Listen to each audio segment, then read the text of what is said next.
Hey guys, Mike, MBell556 here. And I just recently picked up one of these new Kel Tec CMR 30s. And it's a lot of fun to shoot. But I can tell you something that's not fun. And that's loading these suckers. These 30 round CMR and PMR magazines from Kel Tec. Especially when you go from about round 25 to 30. Now this magazine is fairly unique. It's a double stack and double feed magazine.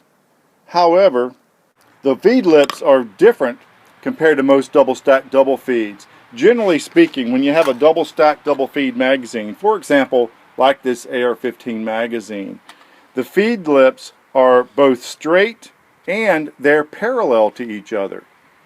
And if you have a rimless cartridge, which most modern cases are these days, then that is not a problem to just simply set this round in position and snap it down over the feed lip, and then set the next one in and snap it down over the feed lip. The problem is that with the CMR and PMR magazines, the case is rimmed, and you have to do something in the design of the magazine to try to prevent users from stacking one rim behind the rim underneath it. Because if you do that, then obviously there's going to be a problem trying to feed that round out of the magazine. And so to address this, the feed lips are very different with this CMR magazine. There's a little cutout, not quite all the way to the back, and that cutout is designed for you to set the rim in that position. Then you can push the round down like you would in a normal double stack double feed. So you have to pop it in, push it back, like you would in a lot of single feed double stack magazines. And the magazine loaders for that type of magazine is pretty simple. It's just a little pushing device.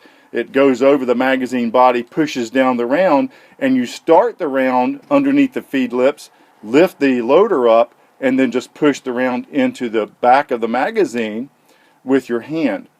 This particular cartridge in this magazine present problems that aren't encountered with other magazines. And so it's a rather complex way that you have to load this compared to other magazines. And because of that, the loader that's going to work for this is rather complex in its operation. And that brings us to the topic of today's video. We're going to talk about this American SpeedLoaders double action CMR PMR 22 Magnum loader. Now, when I was looking at this particular magazine loader online, I found it pretty interesting that there was a disparity in how the consumers rank this. There were a lot of 5 stars and there were several 1 stars. But there weren't a whole lot of people ranking it in between. So people either thought that this was the greatest thing since sliced bread, or that it was a piece of trash and you just need to not even bother. Now, I've seen that kind of disparity with products that I've reviewed in the past. And I think it can mean one of two things. Either there is a flaw that's in the product or the design, and it just hasn't shown itself to some people. But when that flaw does show up, then there'll be consumers that just rank the product with a 1 star and point out the problems. But those problems may not be readily obvious, and so consumers that are using a product may not see that and give it a 5-star rating because it seems to be doing what it's supposed to do. Now, the other possibility is that you have a product that's more complex than usual and the operation isn't straightforward. And in that situation, you may have users that don't understand how to use the device properly. They get very frustrated. They think it's trash.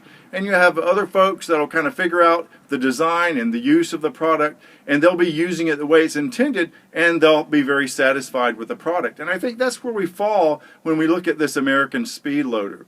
The magazine is kind of unique in its design, and it's rather complex to load. And I think that because of that, the loader that's designed specifically for that magazine is more complex than your typical magazine loader. And if you don't understand the nuances of exactly how this magazine loader is designed and how it's supposed to function, then you could be very frustrated trying to get this thing to work. So what I want to do is just point out the details of what makes this magazine loader different and how you can use it to be satisfied and load what otherwise is an almost impossible magazine to load to its full 30 round capacity.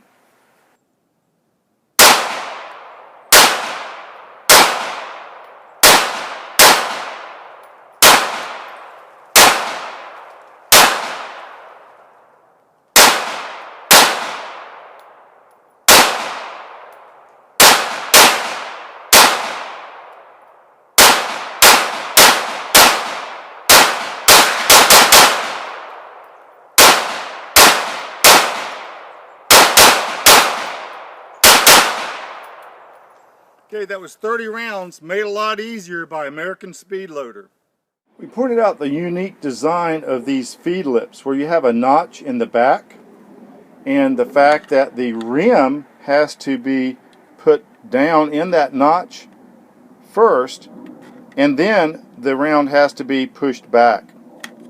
And to accommodate this particular action, Corey at American SpeedLoaders has come up with a patented design they call their double action loader, because it pushes the round down and then it pushes the round back and sits it in the back of the magazine so that it is in complete position. And this is different than most other double stack, double feed magazine. The problem is that using this isn't like a typical magazine loader. In the typical magazine loaders with a double stack single feed, for example, this would be a fixed position. You simply push down on the round in the magazine with that bar, and then you take the next round and just slip the casing under the feed lips. Then you lift up out of the way and push the round in the magazine by hand. But if you look at this pusher, it has a rear stop right here. We'll try to get a photograph of that and show you what I'm talking about. But the round has to go in, and it hits this little stop in the back right there. Okay? And so in front of that stop there's a little groove. You can see the groove right here, and the rim has to fit in that groove. So the round has to go back. Now if you've lifted this magazine loader too far up, when you go to drop your round in, it won't hit that stop. It'll just slide all the way back to the back of this hollow, and it won't go into the magazine. Now if you don't lift it up high enough, then the round can't go in. So when you have the magazine loader, you have this bar, it's spring loaded. If you don't lift this up high enough, then you can't get the round in. Okay? The bar just pushes back. If you lift it up too high, which I think is the most common problem, then you can see that the little stop in the back is too high and it won't catch the round, and the round will go too far back. And in that case, it doesn't do anything. It's not going to go in. Remember, the round has to be stopped at a very precise position so that the rim lines up with that cutout in the feed lip. And that's what that little backstop does. The round has to go in and hit that backstop, and the rim has to go into the little groove right in front of the backstop. If the rim doesn't go into that groove, then the loader doesn't have a purchase on the cartridge, and when you go to slide it back, it can't pull on the rim to get it back in position. So the trick is that you have to lift the loader up just enough to load the round in and have it hit that little backstop. And I've gotten in the habit of just going ahead and pushing on it and making sure that it's engaging before I push the round down. So when you do that, you know that it's engaged, the rim is locked in that little cutout, and the back of the cartridge is sitting against that backstop, just like that. And in that situation, you can push down and then pull back, and it pulls the round in position. So the problem is, if you don't go high enough, it won't go in. Kind of frustrating. If you go too high, it's not going to hit the backstop, it's going to get out of position, and it's not going to go down.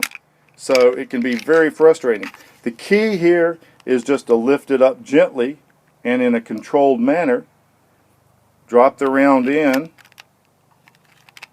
The round has to go beside the feed lips and in front of that backstop. You can push it, make sure it's engaged, and drop it back.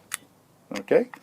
Now, so let's just go through. You can see in the promotional videos, I just love it. They're just dropping them in. And obviously that takes a lot of practice. And the point is that if you practice anything long enough, you can make it look smooth.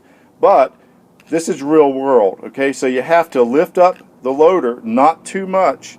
You have to drop the round so that it's between the feed lip. In this case now, it'll be this feed lip on our left side as we're looking at it, and the little stop on the pusher, okay? Now, at this point, I don't have it lifted enough, okay? It's not letting the round go in well. If I lift it up just a little bit more, put it in, and then drop it down, push on it, I know it's in good position, pull back, and it's loaded, okay? And I think that you just have to understand that you have to take your time with this loader. Lift it a little bit, you have to fiddle with it. Like now it's not lifted up enough. So I'm going to just barely budge it up a little bit so that this round slides in. It pushes on the bar. I know it's in good position at that point. And then I push back and it loads the round.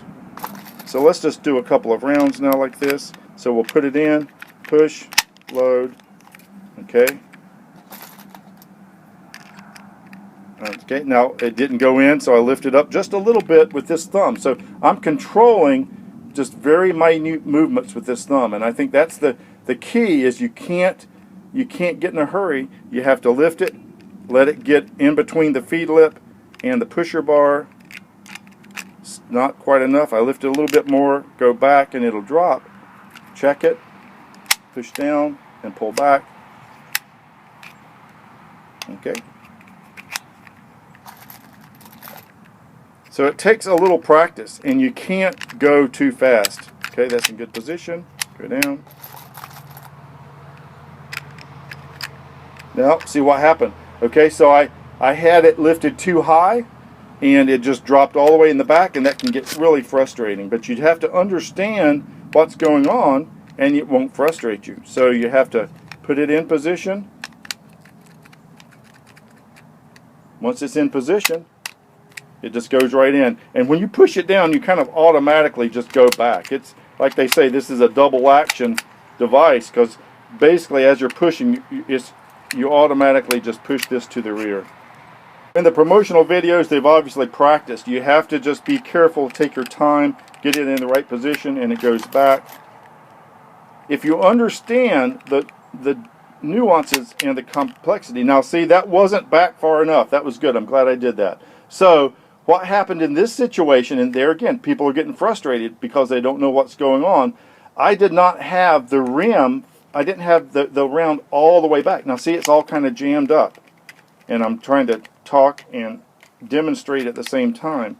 I can push it back. But what happened is the rim of the casing wasn't in the groove. It wasn't far enough back. And when I pushed it down and it tried to slide, the magazine loader didn't have a purchase on the rim, so it couldn't pull it back.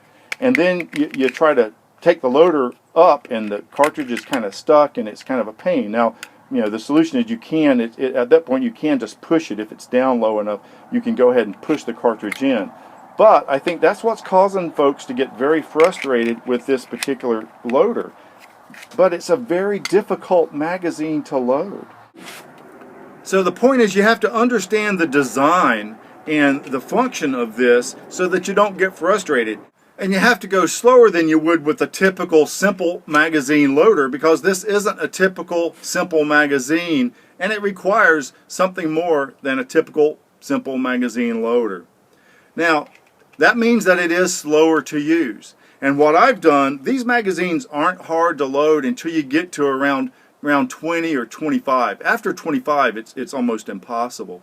So what I do is just load these by hand for the first 10, 15, 20 rounds. As soon as I feel like there's considerable difficulty loading, then I'll switch over to this. And each round is a little slower, but a lot easier. And even rounds 25 to 30, it really isn't any more difficult to load them than it would be to load the first rounds in the magazine. But this is a slower device to use. So save this for those last 10 or so rounds. And I think that if you understand how this works, you'll be satisfied with this product. I really give credit to Corey at American SpeedLoaders because it is a fairly difficult magazine to figure out, and this is a fairly complex design that he came up with to solve that problem. And it's the American way. They're a small company. They've been making magazine loaders for about 2.5 years up in Michigan. Now, another criticism that I've heard people say on the internet is that this is obviously a 3D printed device, and quite honestly, it does look kind of cheap. It has a rough feel to it, and you can kind of tell that this is a 3D printed product.